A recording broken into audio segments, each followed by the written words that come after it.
মাথায় আঘাত পাওয়া খুবই গুরুতর বিষয় হতে পারে। ছোট আঘাত হলেও সতর্ক থাকা জরুরি। আঘাতের ধরন বুঝে দ্রুত সঠিক পদক্ষেপ নেওয়াই সবচেয়ে গুরুত্বপূর্ণ। নিচে বিস্তারিতভাবে জানানো হলো। মাথায় আঘাত পেলে কি করবেন? প্রথমেই বুঝে নিন আঘাতটা হালকা নাকি গুরুতর। যদি আঘাত হালকা হয়, যেমন পড়ে যাওয়া, ধাক্কা লাগা, তাহলে মাথায় বরফ দিন।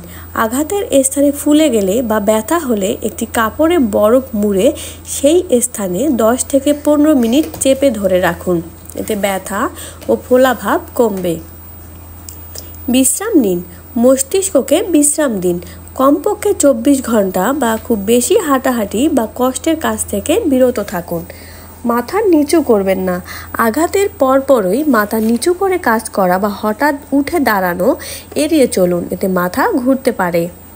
ঘন ঘন পর্যবেক্ষণ করুন। অসুস্থ বোধ করলে বা চোখে ঝাপসা দেখলে সঙ্গে সঙ্গে চিকিৎসকের পরামর্শ নিন। কান মুখে নজর রাখুন। যদি চোখে অস্বাভাবিকতা, নাকে কানে রক্ত পড়া ইত্যাদি দেখা যায়, তাহলে দ্রুত ডাক্তার দেখান। এগুলো মস্তিষ্কের অভ্যন্তরীণ আঘাতের লক্ষণ হতে পারে। আচরণের পরিবর্তন খেয়াল করুন। হঠাৎ স্মৃতি হারানো, আচরণের পরিবর্তন, ঘুমিয়ে পড়ার প্রবণতা, এসব সিরিয়াস সাইন। যদি গুরুতর আঘাত হয় বা নিচের উপসর্গ থাকে, তাহলে অবিলম্বে ডাক্তার দেখান।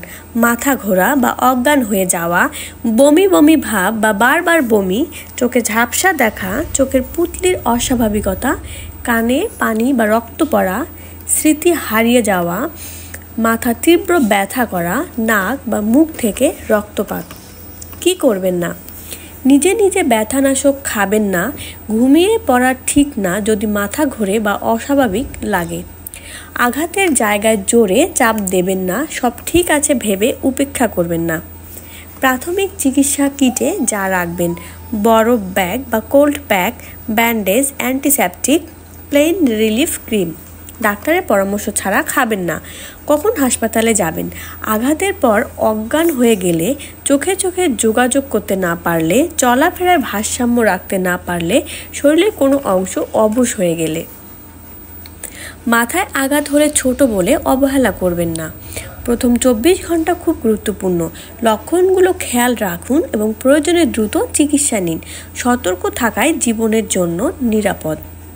আমাদের ভিডিওটি ভালো লেগে থাকলে অবশ্যই লাইক, কমেন্ট এবং সাবস্ক্রাইব করবেন। ধন্যবাদ।